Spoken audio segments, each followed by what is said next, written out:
પાઠ 10 ધ્વનિ. સંગીતના વાદ્યો વિશે જાણી લઈએ.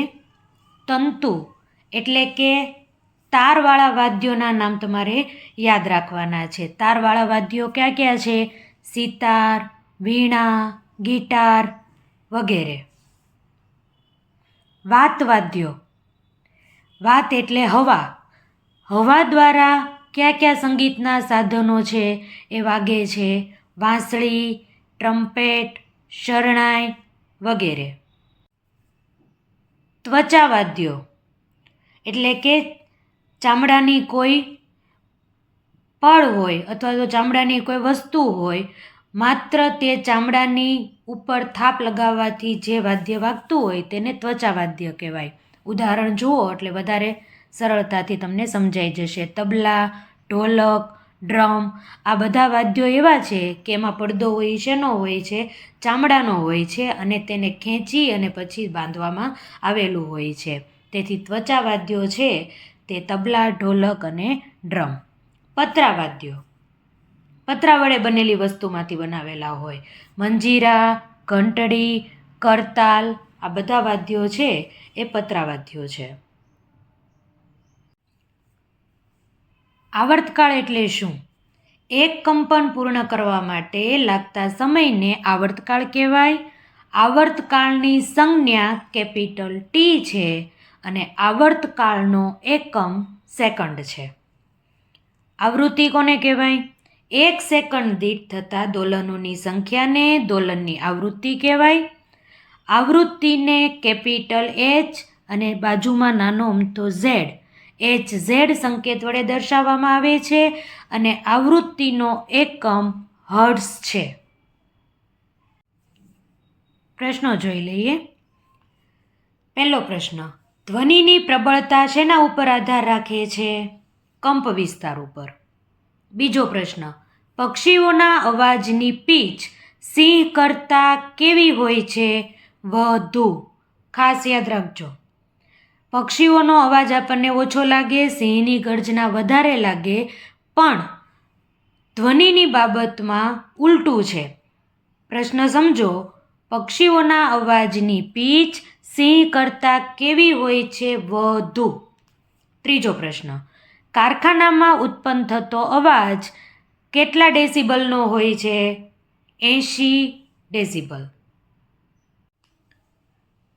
ચોથો પ્રશ્ન, કયા માધ્યમમાં ધ્વનિ પ્રસરતો નથી? શૂન્યાવકાશમાં ધ્વનિ પ્રસરતો નથી. પાંચમો પ્રશ્ન, સૌથી વધુ ધ્વનિ ઉત્પન્ન કરતું સાધન કયું છે? બસ, ખટારો, વિમાન કે ટ્રેન? સૌથી વધારે ધ્વનિ ઉત્પન્ન કરતું સાધન આ ચારમાંથી વિમાન છે. છઠ્ઠો પ્રશ્ન, ધ્વનિનું તીણાપણું કોના પરથી નક્કી થાય છે? આવૃત્તિ પરથી નક્કી થાય છે. પ્રશ્ન 7, હર્ટ્ઝ એ કોનો એકમ છે? આવૃત્તિનો. આઠમો પ્રશ્ન, માણસ નહીં પરંતુ કૂતરા સાંભળી શકે તેવી આવૃત્તિ કઈ છે? 20,000 હર્ટ્ઝથી વધુ આવૃત્તિ છે તે કૂતરા સાંભળી શકે છે. પ્રશ્ન 9, કાનમાં આવેલી પાતળી સપાટીને શું કહે છે? કાનનો પડદો. 10મો પ્રશ્ન, જેનો કંપ વિસ્તાર વધુ હોય તે ધ્વનિ કેવો હોય છે? કંપ વિસ્તાર વધારે તેમ અવાજ પણ વધારે, તેથી તે ધ્વનિ કેવો હોય છે? મોટો. 11મો પ્રશ્ન, નીચેના પૈકી કયો અવાજ કર્ણપ્રિય હોય છે? વાંસળી, સિતાર કે હાર્મોનિયમ? 3નો અવાજ છે એ કર્ણપ્રિય હોય છે, તેથી આવશે ડી તમામ. 12મો પ્રશ્ન, અલ્ટ્રાસાઉન્ડ સાધનો કઈ આવૃત્તિ પર કામ કરે છે?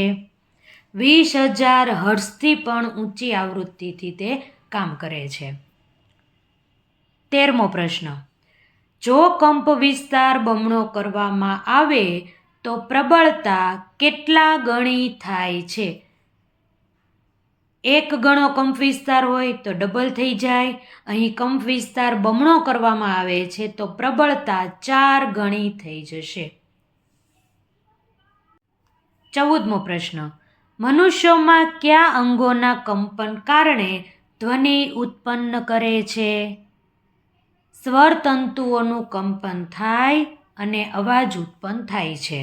15મો પ્રશ્ન. ધ્વનિની પ્રબળતા શેના સમપ્રમાણમાં હોય છે? કંપ વિસ્તારના વર્ગના સમપ્રમાણમાં હોય છે.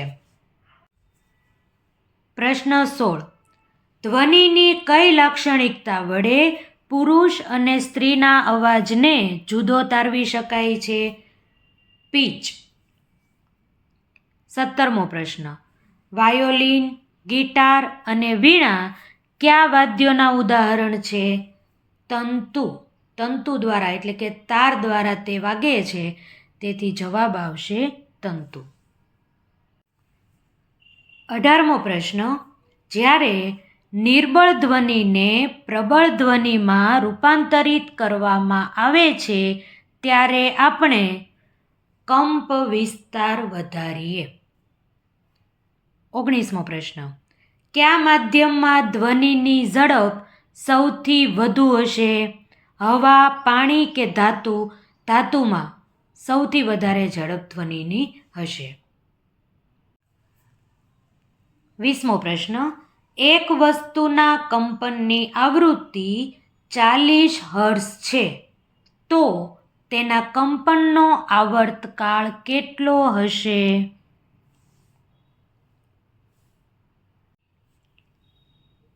0.025. 21મો પ્રશ્ન. 1 હર્ટ્ઝ બરાબર કંપનના છેદમાં મિનિટ. આ પ્રમાણે હર્ટ્ઝ છે એ નોંધવામાં આવે છે. આપણે માપ જોઈએ. 1, 10, 60 કે 100. 60 કંપન પ્રતિ મિનિટ પ્રમાણે ચાલે છે, તેથી 1 હર્ટ્ઝ બરાબર 60 કંપન પ્રતિ મિનિટ.